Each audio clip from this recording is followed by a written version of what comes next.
Most suicide prevention talks begin with numbers. Every 40 seconds, someone dies by suicide, or it's the 12th leading cause of death in most countries. Important? Absolutely. But here's the point with numbers they flatten people into statistics. Nobody wakes up in the morning thinking, I'm a data point. They wake up talking about whether they remember to pay rent, or about the text that they shouldn't have sent at 2 a.m., or sometimes not waking up at all.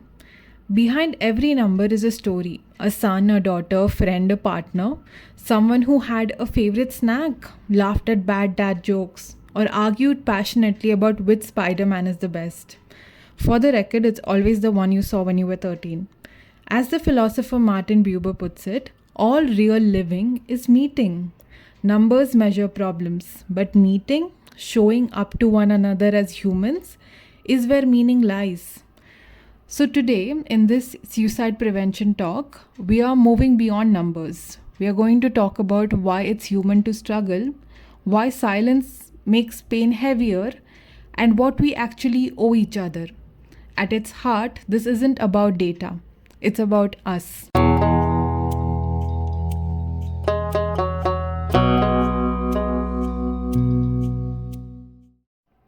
When someone feels suicidal, their inner critic pipes up. What's wrong with me? Why can't I handle life like everyone else?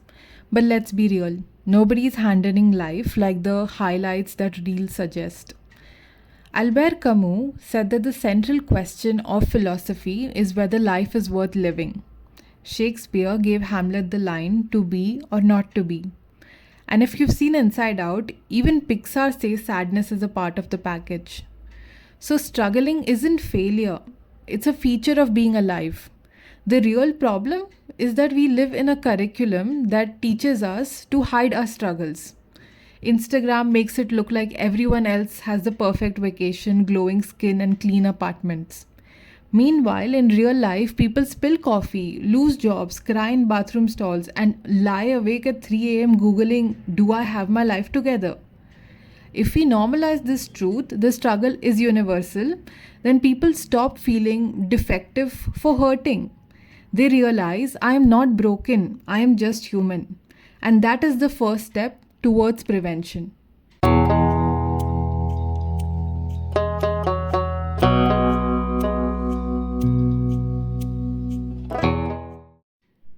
In Zen, there's a koan. What is the sound of one hand clapping? The answer is silence. But silence isn't always peaceful.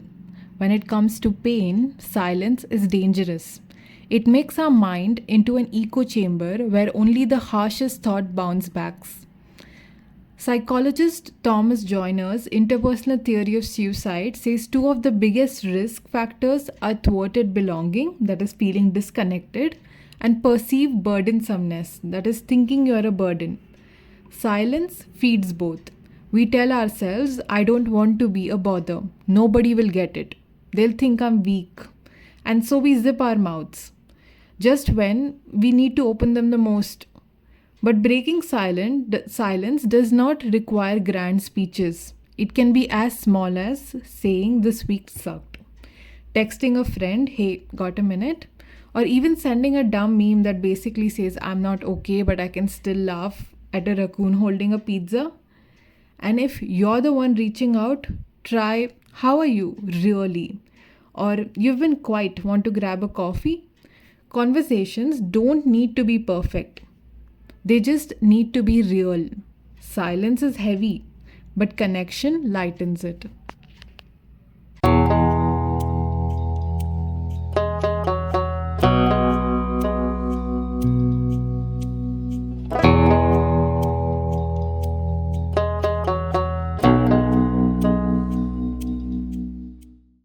This brings us to the bigger question. What do we owe each other? Philosopher T.M. Scanlon, in What We Owe to Each Other, argues that morality is about justifying our actions to others. Our obligation arises from the fact that we share a world with other people whose lives matter, whose experience and suffering cannot be reasonably dismissed. But let's pause for a moment and zoom out. Really zoom out. Think about it. We are on a giant rock spinning through space at about 1,000 miles per hour, orbiting a star 93 million miles away, floating in a universe so vast that we cannot even comprehend it. And yet here we are, alive, aware, capable of joy, grief, love, and humor. Absurd, isn't it? Albert Camus calls life absurd, and yet he said that recognizing this absurdness can lead us towards a more vivid engagement with life. Every day, the world changes faster than we can keep up. Economies shift, news cycle races, AI programs pop up, and personal anxiety piles on. It's overwhelming.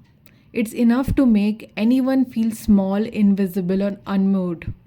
And yet, in the face of it all, here we are, together. If being on this spinning, floating, chaotic planet doesn't make us care for one another, if it doesn't make us each other's family, then what could? Scanlon reminds us that our obligations are grounded in our shared world because we exist in the same human story. Our actions affect one another. Every gesture, every check in, every word matters. So, what do we owe each other? Recognition, presence, and empathy. The acknowledgement that every life, including your own, is a part of this absurd, beautiful spinning adventure. And in that shared absurdity, we find the reason to stay connected and to help each other stay with us on this strange, magnificent ride.